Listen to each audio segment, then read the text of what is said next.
Olá, bem-vindos a mais um programa A Arte da Guerra com o embaixador Francisco Seixas da Costa, a quem pergunto, o embaixador, como é que viu a cimeira dos BRICS, que aconteceu no fim de semana passado, sendo que é um grupo que, de algum modo, mais do que concorrente ou outra coisa qualquer, parece-me ser uma espécie do outro lado do espelho do G7. Como é que viu os trabalhos da Cimeira que decorreu no Rio de Janeiro, no Brasil, embaixador? A sensação que eu tenho é que esta reunião dos BRICS, organizada pelo Brasil, é rotativamente entre os vários países membros, não correu extraordinariamente bem, quer para os BRICS, quer para Lula da Silva, o organizador da cimeira desta vez. E não correu por duas razões. Em primeiro lugar, porque as presenças em termos de lideranças não foram esmagadoras, isto é, dos principais países dos BRICS, e temos que perceber que estamos a falar dos BRICS numa lógica de BRICS alargados, já não é os BRICS iniciais, o Brasil, a Rússia, a Índia, a China e a África do Sul. Os BRICS foram, entretanto, alargados. Vários líderes faltaram a esta reunião, eh, em particular Xi Jinping. E Xi Jinping era, digamos, a figura central de todo este processo, tendo em atenção o papel que os BRICS representam para a estratégia da China no quadro internacional.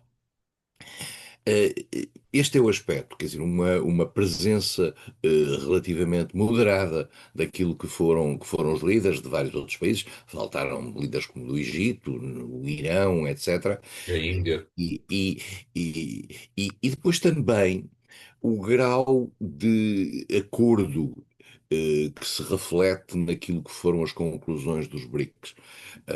Em particular, nota-se, por exemplo, a dificuldade de criticar os Estados Unidos, quer em relação às decisões sobre direitos aduaneiros, quer mesmo em relação ao ataque ao Irão, um dos novos membros dos BRICS, em que a palavra Estados Unidos não aparece, as palavras Estados Unidos não aparecem. E isso não deixa de significar que o grupo tem algumas dificuldades em ter uma linguagem, para além das questões de natureza económica, em que a sua linguagem é forte, mas uma linguagem, digamos, politicamente significativa, tendo em atenção aquilo que o António disse, que é o ser uma espécie de contraponto ao G7. Eh, os BRICS tiveram, vale a pena lembrar, uma decisão recente no sentido de alargarem os seus membros e criando inclusivamente um conjunto de outros países que ficam associados.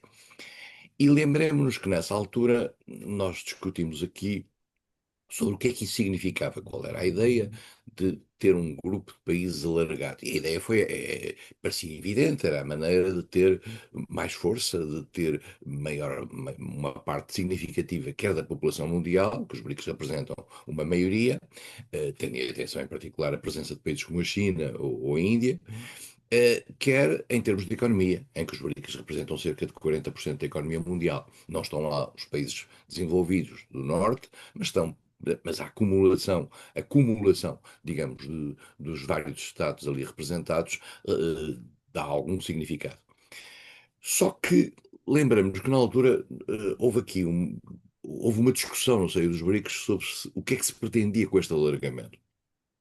E lembremos que o Brasil, curiosamente, que agora recebe a Cimeira dos BRICS, era contra esse alargamento. Todos os elementos que são conhecidos provam que o Brasil era o país que achava que o alargamento, no fundo, acabava por diluir um pouco o seu próprio papel no seio dos cinco iniciais. E isso, de certa maneira, fragilizava a posição brasileira no quadro internacional. Mas dizia-se, e parecia isso evidente, que a China tinha apostado muito no alargamento no sentido de reforçar o tal polo de contraponto ao G7. Agora, é estranho que a China tenha faltado a esta reunião, isto é, enviou o seu primeiro-ministro, não enviou Xi Jinping, num momento tão importante para aquilo que é, digamos, a confrontação com o Norte, tendo em atenção a posição americana, tendo em atenção a nova postura de Donald Trump, tendo em atenção um conjunto de guerras e até comerciais que estão, digamos, a atravessar o mundo. E a sensação que se tem olhando para as conclusões, para estas conclusões, é que dentro do G20, peço desculpa, dos BRICS, começa a notar-se precisamente aquilo que desde o início foi a sua fragilidade, isto é, a circunstância de haver países que têm um grau de relação com o mundo ocidental que não lhes permite dar o salto em frente no sentido de se juntarem a uma postura contra digamos, aquilo que no G7 é representado no fundo pelos Estados Unidos. E qual é o elemento essencial aqui? E qual é o elemento que, aliás, foi, digamos, o mais importante nesta reunião? Foi a presença de Narendra Modi, o primeiro-ministro indiano, que todos nós sabemos que representa um país, a Índia, que não faz parte, no fundo, de uma estratégia chinesa do tal contraponto. E, portanto, a Índia, claramente desde o início, não se vê como um elemento, digamos, que possa ajudar a uma estratégia da China de ter o espécie dos BRICS como o seu mundo. E por isso mesmo a sensação que existe é que há um debate neste momento muito sério no seio dos BRICS, independentemente da importância da linguagem, etc. Mas há, por exemplo, recuos relativamente, por exemplo, à ideia de criar uma moeda alternativa ou jogar numa desdolarização do mundo. Isso prova que a homogeneidade, e este é o ponto essencial daquilo que eu quero dizer, a homogeneidade no seio dos BRICS é hoje ainda muito discutível. E com isso, naturalmente, Trump joga, que é o polo do outro lado, e joga a um ponto de ter dito, após a reunião dos BRICS, ou ainda na sequência da reunião dos BRICS, de que ai dos BRICS se decidirem tomar medidas que possam afetar os interesses americanos, porque aí novas tarifas, como ele lhe chama, aos direitos aduaneiros, acabarão por ser-lhes impostas como forma de retaliação. Portanto, é este o momento desta reunião dos BRICS. Diria, embaixador, relativamente à China e à Índia, que ambos são demasiado grandes para caberem no mesmo sítio. Eu parece-me que sim. E a sensação que existe é que este tal mundo alternativo ao mundo ocidental está polarizado por estas duas entidades, e estas duas entidades não são, como dizia o meu pai no passado, não são valores entendidos, isto é, não olham nos olhos necessariamente uma da outra. A China e a Índia, como é sabido, têm problemas, aliás, de natureza bilateral, embora mais ou menos atenuados, até de natureza fronteiriça. Mas tem, além do mais, para já são os dois mais populosos países do mundo. A Índia já passou neste momento a China. São duas economias de dimensão completamente diferente. A China é muito mais importante que a Índia. A China tem uma ação externa muito maior do que aquela que a Índia tem. A Índia é um país mais contido e que funciona mais no seu mercado interno. Mas claramente a Índia mantém laços com o mundo ocidental e, em particular, com os Estados Unidos, e não se quer deixar instrumentalizar numa polarização em que a China apareça de um lado e os Estados Unidos do outro. A Índia não está garantidamente sempre do lado da China e por isso mesmo tem uma estratégia própria que ainda não é muito clara relativamente ao seu desenho, mas tem uma estratégia de afirmação internacional que tem como ponto essencial não se deixar tomar pelos interesses da China e não ser necessariamente apenas um dos lados, digamos, de estar apenas de um dos lados. A Índia está um pouco de cada lado no quadro internacional. Obrigado, embaixador. Vamos fazer aqui o primeiro intervalo do programa de hoje para regressarmos de seguida mais uma vez aos Estados Unidos. Obrigado, até lá.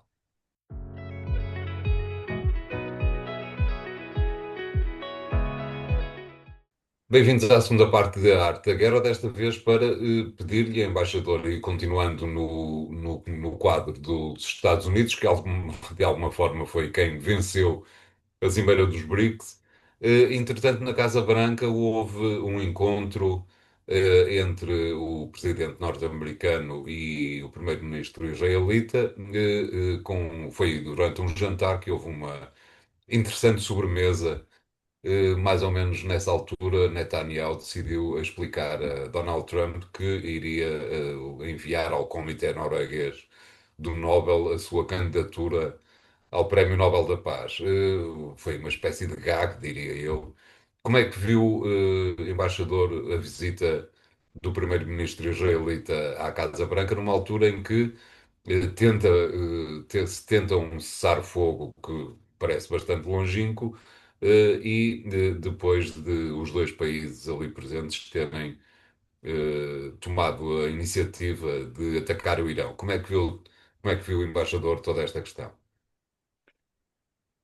Não é muito claro neste momento ainda a postura, a última postura dos Estados Unidos face a Israel, que nós sabemos que os Estados Unidos apoiam Israel, que os Estados Unidos estiveram com Israel no ataque ao Irão, pela primeira vez, vale a pena dizer, foi, enfim, no fundo, culminando um velho sonho do Irão, de Israel, que era ter os Estados Unidos ao seu lado relativamente àquele que é o seu grande inimigo regional.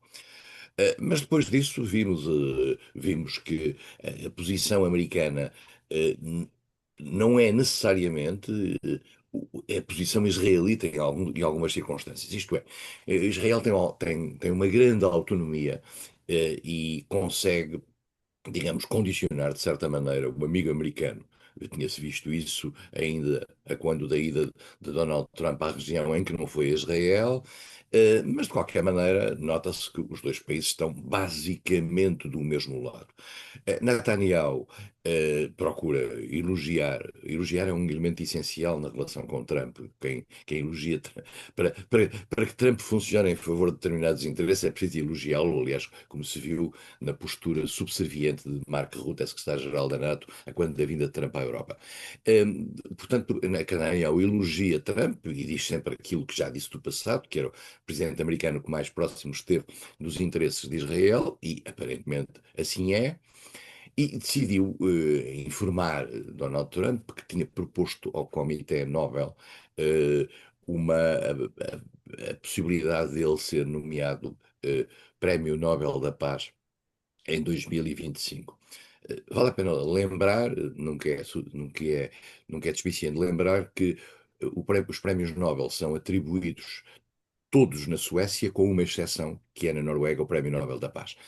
Um, e a circunstância de Netanyahu ter enviado uma carta ao Prémio Nobel, ao Comitê Nobel de Oslo, digamos, é um fator meramente simbólico, até porque, vale a pena lembrar, Netanyahu está hoje perseguido, tem um mandato de captura do Tribunal Penal Internacional sobre crimes de guerra e crimes contra a humanidade.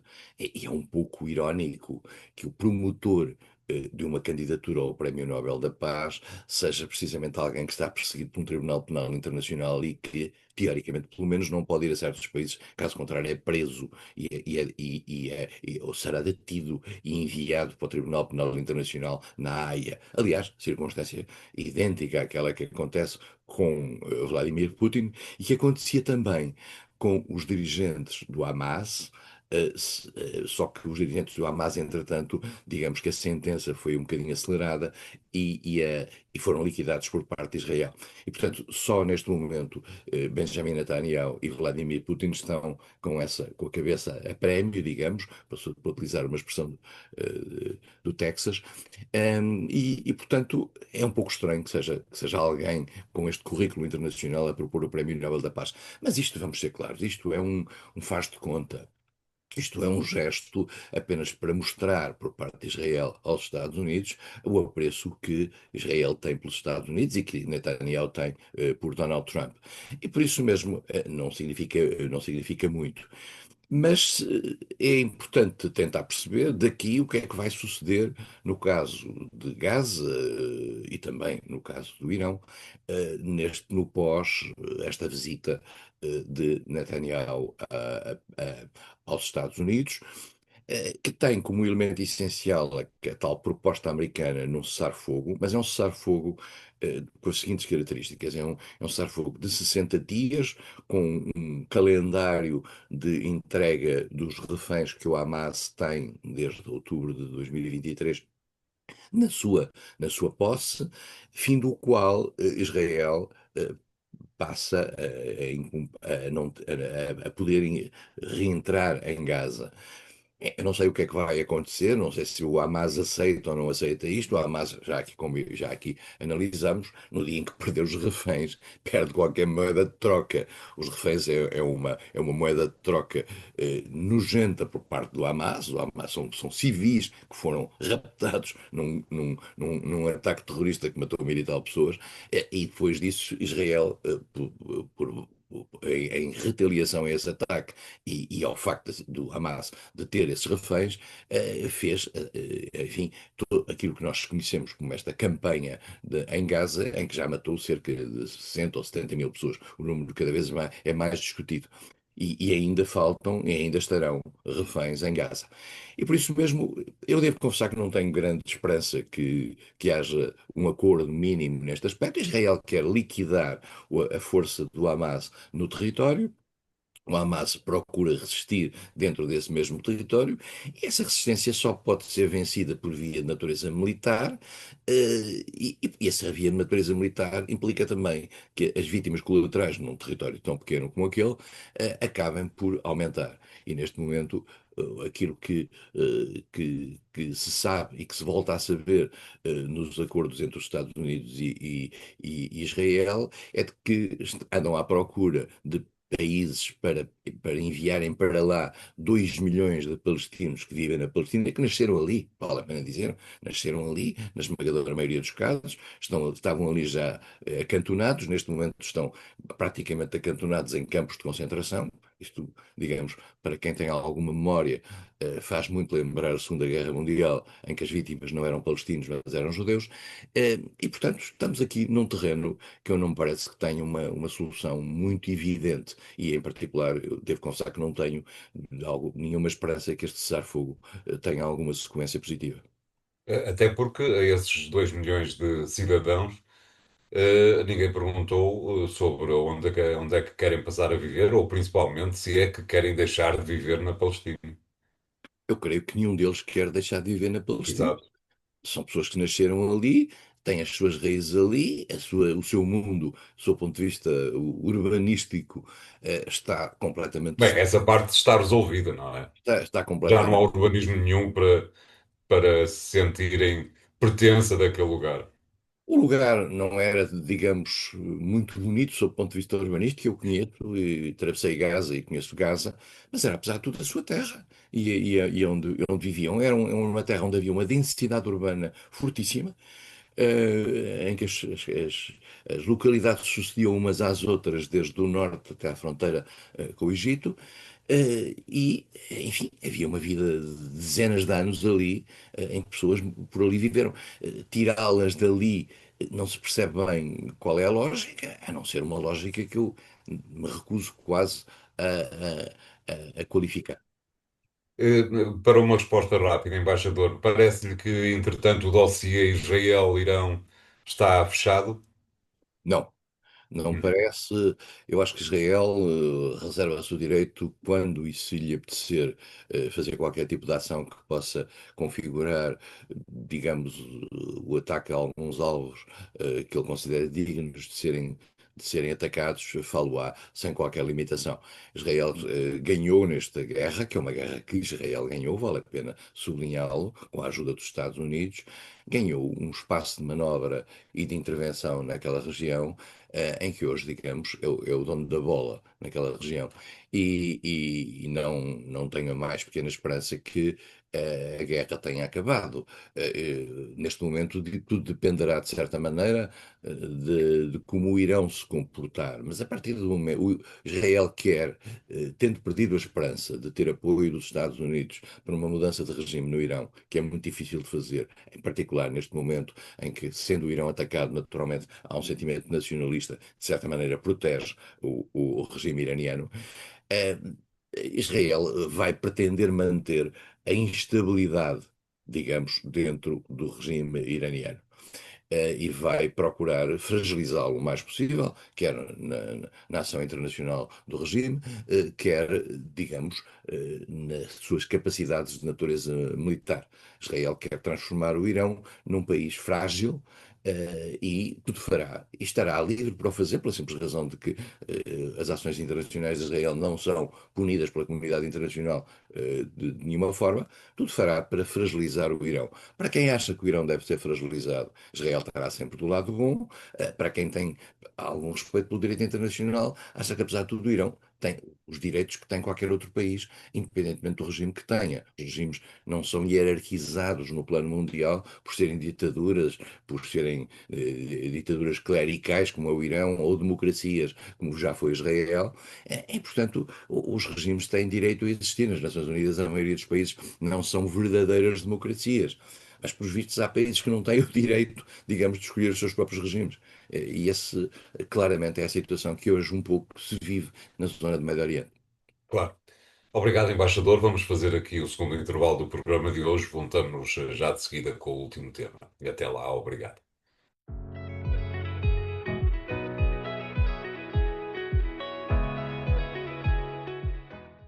Bem-vindos à terceira parte de A Arte da Guerra para voltarmos a um tema de que o embaixador já falou algumas vezes. Recordando eu que suponho que neste exato instante em que gravamos o programa, quarta-feira de manhã, é também um tempo em que o chefe do governo espanhol, Pedro Sánchez, estará no Congresso espanhol, exatamente para, entre outras coisas, apresentar aquilo a que pomposamente se chamou um grande pacote anticorrupção. Eu diria que os pacotes anticorrupção são um clássico sempre que num país europeu ou ocidental há um problema de corrupção. Portanto, digo eu ainda, parece-me que não é uma decisão muito sábia, nem com grande eficácia no futuro a médio prazo. De qualquer maneira, embaixador, parece-lhe que será suficiente para manter o Pedro Sánchez no governo até pelo menos 2027, a altura em que a legislatura acabará. Sanches só acabará se tiver um voto negativo no Congresso e na Câmara, nas cortes, nas antigas cortes, no Parlamento, e aparentemente não há uma conjugação negativa contra Sanches que o possa derrubar. A situação em Espanha é de facto de um pântano no plano político. Foram encontrados casos de corrupção que tocam a máquina do partido do PSOE, do partido que dirige o governo, e foram encontrados inclusivamente outros, outras figuras ligadas à estrutura do poder em Espanha, ligadas a outros aspectos, a outros comportamentos de assédio sexual, machismo, etc. Mas, de facto, a corrupção é o elemento essencial e, como António diz, sempre que há uns casos de corrupção, aparecem os tais pacotes da luta contra a corrupção. Vale a pena dizer que a corrupção em Espanha não é só, digamos, no campo socialista. A corrupção em Espanha, no passado, mostrou-se que é mais ou menos transversal às várias áreas do sistema político. Sim, a Espanha é uma democracia. A Espanha é um sistema democrático e é um sistema em que, digamos, essas disfuncionalidades, como sejam a corrupção, atravessam um pouco todo o sistema democrático. A oposição, que é liderada pelo Partido Popular, fez este fim de semana o seu congresso, e fez um ataque, que aliás já vem na sequência de manifestações de rua, etc., ao governo de Sanches, considerando, eu diria quase pessoalmente, embora não haja nada que ataque Sanches sob o ponto de vista de corrupção, até em termos pessoais, considerando, digamos, o responsável por este ambiente profundamente nefasto que existe em Espanha. E este ambiente marca claramente o regime e marca claramente a própria liderança do PSOE. O Partido Popular consagrou neste seu congresso a liderança Feijó, que é o, digamos, a grande figura que vinha da Galiza e que garantiu uma quase unanimidade, os votos, estamos na casa dos 90 e tal por cento, um bocadinho quase à soviética ou à coreano, e digamos que hoje hegemoniza praticamente o partido, afastou discretamente algumas figuras e, em particular, afastou uma Isabel Díaz Ayuso, a líder de Madrid, que parecia ser a sua alternativa dentro do PP. Isabel Díaz Ayuso foi relativamente discreta neste Congresso. eh, Claro que continua a ser para muitos conservadores espanhóis uma alternativa a Feijó, no caso de Feijó não vir a ter sucesso, mas de certa maneira o PP garantiu a sua, digamos, quase um unanimismo à volta de Feijó. Por outro lado, pela primeira vez, e este é um ponto interessante, eh, porque nós sabemos que isto tem repercussões que atravessam fronteiras, Feijó disse que não havia necessariamente, embora dissesse que quer formar governo sozinho, disse que não há uma cerca sanitária e uma linha vermelha relativamente ao Vox, ao partido de extrema-direita. O que significa, portanto, que não se importará, aliás, como já acontece em alguns governos regionais, de ter o apoio do Vox em termos do Congresso. Aliás, é a única maneira de Feijó, neste momento, chegar ao poder ou ver, ou pelo menos a avaliar pelas sondagens. O Vox é um partido que tem vindo a crescer fortemente. Volto a dizer que o que tenho aqui dito, o Vox tem uma natureza diferente do Chega, isto é, enquanto que o Vox tem uma luta ideológica a favor da unidade de Espanha e contra os separatismos dentro de Espanha, a mesma realidade não ocorre em Portugal. Depois tem todas as dimensões que o Chega tem, políticas xenófobas, racistas na sua base essencial e a luta contra a imigração, etc. Mas isso outros países europeus também o têm, outros partidos de extrema-direita europeia também o têm, como em França ou em Itália. E, portanto, estamos aqui com uma alternativa possível se houvesse eleições, mas as eleições, como o António referiu, só existirão em 2027. Vai haver, entretanto, e esse é um ponto importante, vai haver eleições regionais. E essas eleições regionais podem dar um sinal do enfraquecimento de Sanches para o futuro. Sanches já nos habituou a ter uma grande capacidade de resistência. Vamos ver se consegue, ao longo destes 2 anos, recompor um pouco a situação, digamos, interna, no plano político, porque no plano económico as coisas não estão muito mal em Espanha, e Sanches pode jogar com isso, como é sabido, como um elemento fundamental da sua estratégia de sobrevivência. Por outro lado, Sanches também está a ter e está a jogar no plano europeu com uma certa linha, digamos, muito própria, nomeadamente na questão da relação com a Palestina, com o reconhecimento da Palestina, com uma atitude europeia, por exemplo, relativamente à questão da alocação de verbas para a defesa, muito diferente da atitude europeia, que não é que, embora tenha subscrito o compromisso dentro da NATO, Sanchez disse que, digamos, o tempo para a aproximação aos tais 5% do PIB é um tempo que terá que ser medido. Eu acho que, aliás, a maioria dos dirigentes europeus que inscreveram estes 5% fizeram-no sob alguma reserva mental, tendo em atenção que o impacto de 5% seria, digamos, fortíssimo para aquilo que é um equilíbrio orçamental. Portanto, Sanches está, neste momento, a sobreviver, sabe que tem uma oposição unida, que estará pronta e que tem algum elan nacional para o caso de haver eleições, mas só haverá eleições se Sanches quiser ou se algum dos partidos que hoje apoiam Sanches no poder, digamos, deixar de lhe dar esse apoio. O Sumar, que exatamente assume a coligação com o PSOE para apoiar e para integrar o Executivo, na semana passada chegou a acenar, de alguma forma, com a possibilidade de retirar o apoio e, portanto, nessa altura, retirando o Sumar o apoio, em princípio, era mesmo necessário, seria mesmo necessário marcar eleições. Mas aparentemente qualquer coisa aconteceu que fez com que o Sumar estivesse mantido mais calado na última semana e, portanto, o apoio neste momento não parece estar em questão. O SUMAR, que vale a pena lembrar, é uma espécie de sucedâneo do Podemos, tendo à frente Yolanda Dias, que é uma das vice-primeiras ministras, tem uma tentação de alguma autonomia relativamente à estratégia de Sanches. Mas também sabe uma coisa, é que se houver eleições, o SUMAR dificilmente ficará no poder. Tão simples como isso. Pode eventualmente até ser reforçado pelo desmantelamento que possa aparecer dentro do PSOE.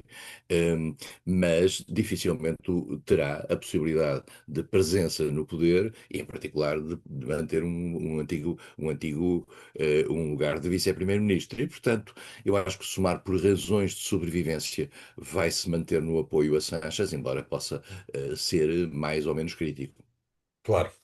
Obrigado, embaixador. Será com certeza mais um daqueles temas que vamos ter que observar ao longo dos próximos meses, provavelmente com o interregno para irem todos a banhos. Continuem a acompanhar o programa Arte da Guerra nos sites e nas redes sociais do Jornal Económico. Obrigado e até para a semana.